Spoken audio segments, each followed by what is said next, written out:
Hey everybody, it's Safi and Marco Dish Out on Movies, the only movie review show on YouTube to review movies in terms of food.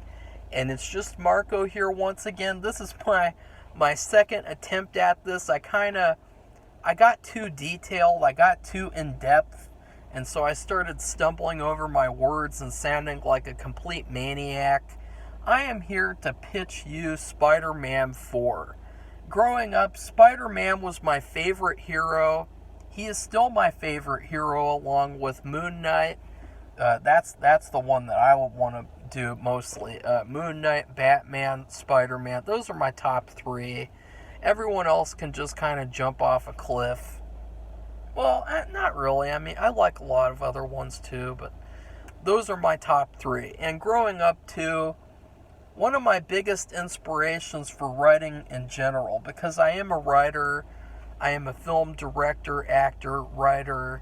I'm basically like a creative Swiss Army knife. Creativity is like the number one facet to my being. Basically, anything creative whatsoever is what I'm good at. And I read the Spider-Man book as a kid. It was my first ever comic book. I bought it at a book fair, and I was in third grade. And I remember you have Black Suit Spider-Man on the cover. It was very inspirational because it really changed the way that I looked at telling stories for the most part. Like, it really showed me how to write a story. You go from scene to scene. I really didn't understand that. Before that, my story would basically be, burglar comes in house. Mean kid kill burglar, and then kid grow up and kill burglars for a living. Something like that. It'd be like one sentence, or basically like a title. I would just come up with the title like Brain Dead Home or something like that. Like, I wasn't able to really write out stories at all, but then I read this book and it came really natural to me because of seeing these pictures and seeing just the actions continuing and continuing. I was able to see how to do stories from there. I watched the Sam Raimi Spider-Mans all the time. And so this is something that I'm really passionate about, and I'm glad to make this video. I came up with basically a sequel trilogy in 2018, and it would involve a Spider-Man 4, 5, and 6. I think I have the subtitles somewhere in my notes, but I'd have to look for those. But basically, it would be Spider-Man 4, 5, and 6, of course, starring Tobey Maguire, and probably, hopefully, directed by Sam Raimi. I mean, who else would you want to direct Spider-Man? So anyways, this is my idea for Spider-Man 4. I'm just laying out my basic ideas. I'm not really gonna go that in depth, because when I start to do that, I kind of stumble over myself because I haven't written out any full script or anything. This is just a little list of like basic ideas that lead to a conclusion, and hopefully it's good. I don't know, it's just something for fun. I kind of got inspired after seeing Doctor Strange 2 and just thinking about the multiverse of madness. You can basically picture like anything happening in the Marvel universe now. Anything at all. And so, yeah, I thought this would be a good idea. So you start off Spider-Man 4. You have this alien animal thing, and he's being driven in a truck by Bruce Campbell. And Bruce Campbell is going to be the star villain of the movie. He's basically pretending to be like this carnival truck driver, and his truck gets intercepted by these thugs. The thugs take the animal alien thing. It's like a really weird looking creature. You don't know what it is. It's like Could be an illusion. I don't know. Could be non-existent. And the thugs take the creature and they take it into the sewer. Bruce Campbell runs away in fear. He's very scared. Wink, wink. And they start abusing the creature. They're hurting it. They're gouging out its eyes. They're hitting it. They're being really evil. And this type of stuff, animal abuse, that's pure evil to me. And so I thought that to start off with these animal abusers getting killed, it would be pretty satisfying. Because I don't think we get to see that a lot in these superhero movies. And honestly, if I was a superhero, probably the two biggest targets I would go after would be sex traffickers and animal abusers. And so the monster basically breaks free of his restraints and he kills the thugs. And then he is looking out of the manhole cover. This guy comes up to the manhole cover, and you have this little homage to Evil Dead where the monster is looking out of it, and then the monster jumps out. He starts killing people, eating everything. He starts eating buildings, cars. He's just causing complete chaos. And then Spider-Man comes to save the day. He doesn't get the job done, and then the Fantastic Four come to help him.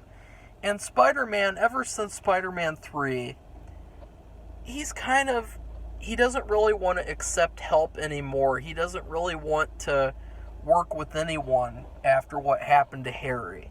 He doesn't want that responsibility. He doesn't want to have people to rely on he doesn't want to have a team or anything. He just wants to stay solo. Which, he did that the whole trilogy, basically, and then Harry came in at the end, but he doesn't want that anymore. He just wants to stay solo, and that's basically going to be his arc with this film, is learning to take the help. It's a very good message, because a lot of people, including me at times, you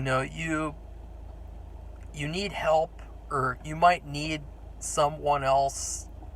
You might need someone else's advice. You might need someone else to rely on to help you with something that you're just struggling with, and you don't want the help. You just want to do it yourself because you're so stubborn and independent, and sometimes it can hurt you. And I think that Spider-Man having to go through that arc would be really cool, and it'd be really fun to see, especially since. And I wrote this before No Way Home. Keep that in mind, too. Because, of course, in No Way Home, he's just like, oh, yeah, I'll work with these other Spider-Men. Who cares? But in mine, it's different. This is not really adhering to any of these movies. Like, I wrote this before I even saw Spider-Man Homecoming. I wrote this in 2018, 2017-ish, before I even watched it. And so I did not really care. And I'm not going to care, because this is just my own thing that I can do whatever I want, basically. I can have Spider-Man fight a giant dick, and you guys, you can make fun of it, but I could do it if I wanted to. So that's the fun of this. And, you guys, I would love to hear your Spider-Man 4 pitches, because a lot of people have great ideas out there. And so anyways, let's continue, because I'm getting a little bit too long again. I think that's my weakness with this channel, is that sometimes I say a little bit more than I need to. So then after that, he's mad a little bit that Fantastic Four came, they solved the problem, it wasn't him, he didn't want any help. He's not that mad, though. I don't want him to be like a heel, to be that type of guy. So he's at home. It turns out that he has 2 children. He has 2 boys, and one of them is 6, one of them is 12 to 13, and he has not married Mary Jane yet. That is the one thing. He has been putting off marrying her for years, and he's finally going to get married to her in a couple of days, in a day or two, and that is what's going on with that. The next day, Spider-Man's 12 to 13-year-old is in school. And we basically follow a similar sort of beats where he discovers that he has Spider-Man abilities. And so basically, Spider-Man passed his powers down to his children. Or maybe just one of them. You know, I haven't really thought about that yet. So anyways, he ends up getting in trouble. He ends up running out of school and just flying around town and, you know, just experimenting with his powers. He doesn't really know what's going. He's kind of freaked out. You know, he kind of sees it like it's kind of gross, and he thinks like, you know, what's going on? This is really weird and creepy and gross. I don't know what's going on. And he gets in trouble with these bad guys, and he's in a pickle. Jessica Jones, Kristen Ritter, comes to save him.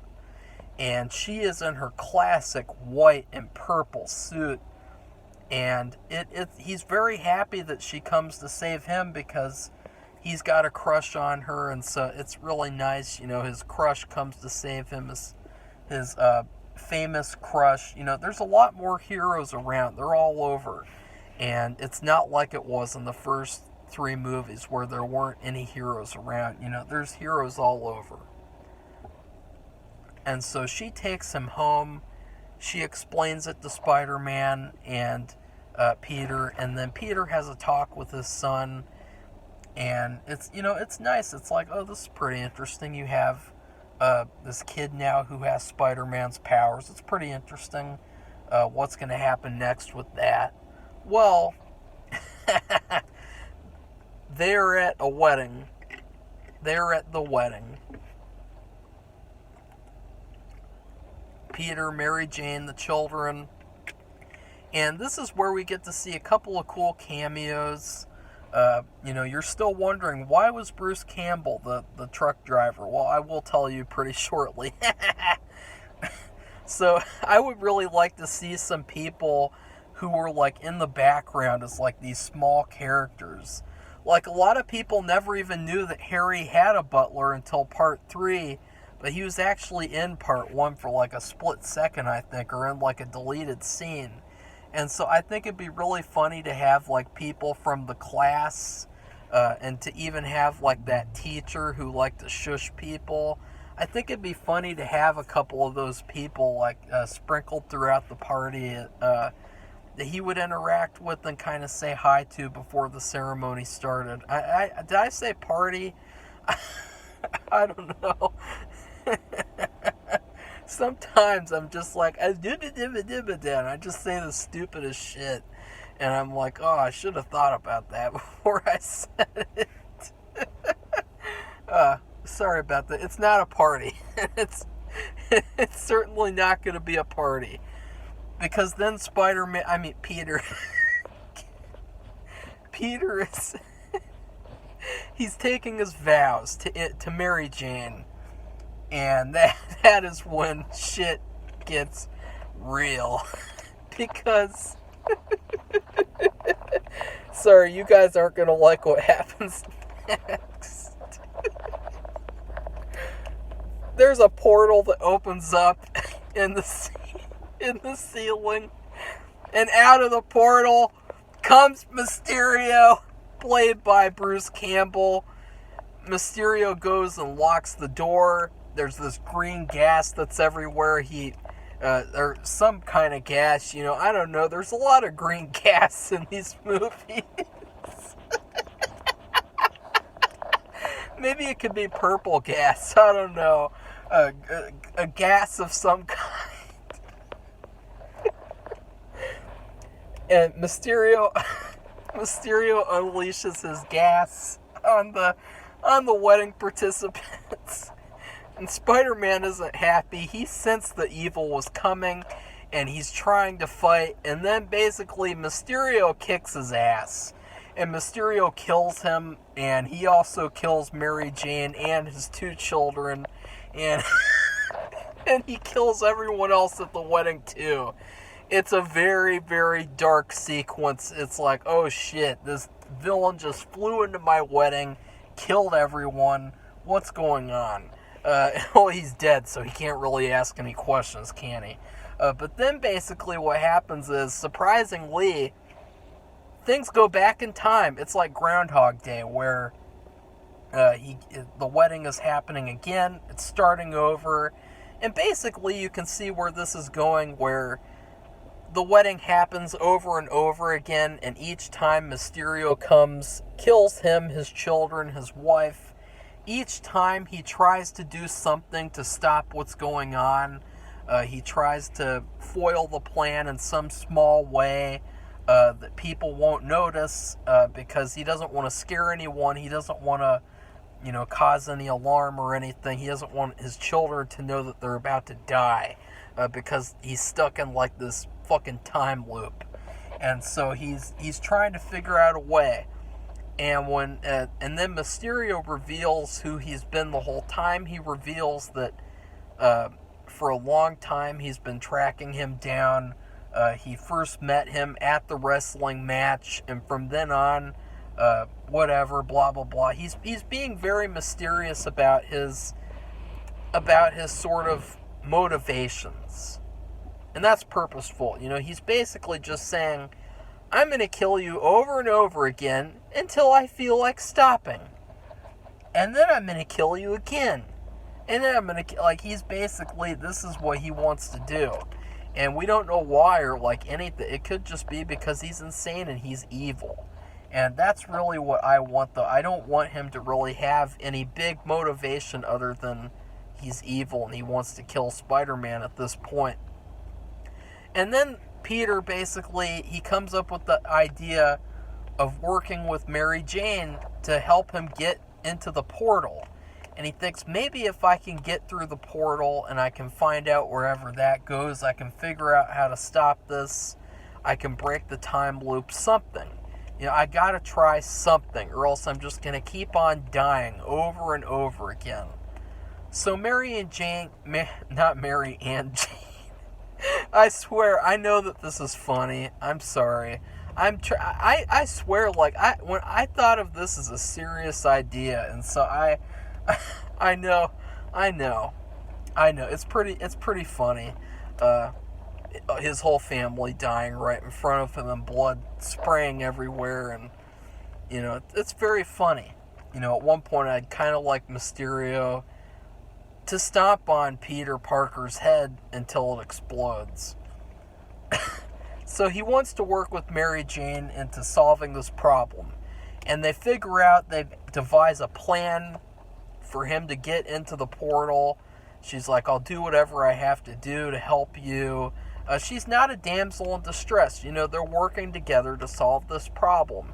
And that's one of the things that I like about this idea, is that she's not ever a damsel in distress. And I think that would be something good to have for the whole trilogy, is for her not to be a damsel. For her to be like a more involved character without being too forced. For her to just be, like a good character, like a likable character who isn't like a girl hanging from somewhere and she's like, help me. And it's like, yeah, not my trilogy. So she helps him. It's pretty badass the way that she and him work together for him to get into the portal without anyone noticing. It's a very risky and sneaky plan, and it almost doesn't work. It's very suspenseful because everything is coming. Mysterio is coming to kill, and it's a very intense situation. And he gets into the portal, and that's when all hell breaks loose. And somehow he goes back in time. And then to some point in time, and he doesn't really know when. He suspects it might be when he was first starting out as Spider-Man, or it might even be before that. And you got Doctor Strange. Doctor Strange finds Spider-Man, and he's like, I just noticed a shift in reality. There was some sort of invasive force, and I knew I'd find you in 2 seconds. That's not the dialogue. It's just like, kind of in essence, like, he noticed that there was an invader from another universe who opened up a portal. Who is it? Why is Spider-Man there? And he says, I've seen you around. I don't know what your deal is. Are you here to kill? Are you here to hurt people? What are you doing here? And Doctor Strange takes Spider-Man back to his lair, and they talk about what happened. And he basically says that this is very bad because he came through that portal and he doesn't know how to open up another one. And how did Mysterio know how to open up portals to begin with? This is a question I never thought about. Well, that can just be figured out later, can it? So then what happens is, for a little bit of the movie, or for somewhat like the middle of it, like the meaty, potatoey chunk, you have the meat and potatoes of the story. Doctor Strange says, we gotta figure out who Mysterio is, like, how did he become Mysterio? Sorry about that. So then he takes Spider-Man on a journey to see who Mysterio was. How did he become the way he was? And what is his plan? And we get to see, basically, Bruce Campbell's descent into mental illness, his descent into madness, where he turns into a really evil, crazy villain guy who he wants to kill and have fun and just do whatever he wants. And then he can just get away with it because he's a master of illusions. He's really creepy. Like, I think that, he's Joker meets Bane, in a way. He's going to be very hulking. And he starts off where he wants to be an actor. And they see him, and they kind of get these snippets. They kind of get to see these snippets of scenes like in Rear Window type of thing, where they kind of get to view what happened without necessarily interfering. And the reason why is because Doctor Strange says, we cannot interfere with time. We cannot change anything. We cannot alter time. We have to just view it. We have to just be there and see it and not touch anything, not talk to anything. Only I can do that in the time that I came from, that you came here. Like, only Doctor Strange can interact in the time where he is, but even that is going to alter the future. But Doctor Strange will fix it himself. He says that will be another talk, because he has a plan to do certain things, and we'll get to find out that later. But for now, we see Bruce Campbell as the struggling actor and SFX artist, special effects artist, and he's struggling to eat, and he gets this family, sort of like how Spider-Man, he got his wife and children, and he needs to feed them, and so he ends up becoming a butcher. And then one day, he loses his family. Somehow, some horrible, tragic way, he loses his family, and it's very mysterious and sort of ambiguous, the way that these events are framed. They're not very, it's not like you're seeing like a TV movie where things flash back and you just see like, oh, look, there's the events, oh, there's that, there's the moment where that, it's very mysterious and sort of like, did this happen this way? It's very surreal, and it's not really like concrete. And Bruce Campbell, he is in the dumps. He is just growing insane day by the day, and he is not taking this well. He is not grieving well. He is pulling a Wanda, in a way, if you know what I mean. And the difference is, though, he's kind of like the Joker, but the difference is that people actually like him. There's all these people who are his friends, who he knows all over town. He knows them at work. he's a very likable guy. But the thing is, though, is that he doesn't want any help. He doesn't want any help in his grieving process. He doesn't want to talk about it. It's sort of like an indie movie type of feel to this section, where we get to see his madness unfold. We get to see this character become evil because of that tragic event, supposedly. And so you got all these characters who are very likable, and they're trying to reach out a helping hand. Do you want to come over for dinner? Can I come over sometime? We could hang out sometime. No. I don't. Just leave me alone. I'm just a quiet guy. I don't need anything. He's not willing to accept help. Wink, wink. There's a parallel between him and Spider-Man. Spider-Man, he has to go through this arc where he will accept the help, because he's got to get through this situation with Mysterio so that he can marry Mary Jane. And then you have Mysterio himself, and he won't accept any help, and so therefore he just goes mad, and he ends up becoming a villain. And so it's a strong parallel there, where you see what happens when you refuse to accept help, and then when you'll accept it once in a while. And so he's also got this really hot love interest played by Alicia Witt, and she is going to be his love interest, and I really wanted her to be cast because she was supposed to be Mary Jane, and so I thought it would be interesting for her to play sort of like the caring love interest character who the guy kind of rejects, and he's kind of like cold towards because he's going through stuff. And so Mysterio kind of, he kind of likes being around her, and he doesn't really, things don't really go anywhere because he's just so messed up, and he's starting to have these mood changes, and he's starting to get these urges to just kill, to hurt, to do things. He doesn't know what's going on. It's very sort of, once again, ambiguous. I'm not making any definitive statements about like, oh, when you're mentally ill, you become a killer. I don't want it to be like that.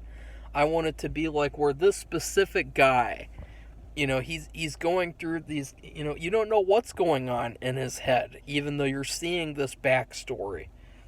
And eventually, he starts committing crimes, and he uses tricks. He uses illusions. He frames people. He's like, that guy did it, and he gets away with something. He's getting really confident in his small-time thievery and stuff like that. And then Alicia Witt, he thinks that she is dating someone else, and that is when he finally snaps. And he kills Alicia Witt and the guy she's with. It turns out the guy was just her brother. And so that makes him even worse in his mental state. And he ends up framing this murder as like a homicide, but like a serial killer. He leaves like a note and makes this like sort of illusion that this serial killer killed her. And then he starts going around killing people to link it back to her so that it doesn't link towards him. And he ends up framing a guy, and it's really sad. He frames this innocent person for all the killings, and that is when he just becomes full-on villain, because he just realizes that, like, hey, I can bend the world to whatever I want. I can just make everything, everything is a fantasy. I don't live in reality. I live in my own reality where I can just do whatever I want. I can basically do whatever.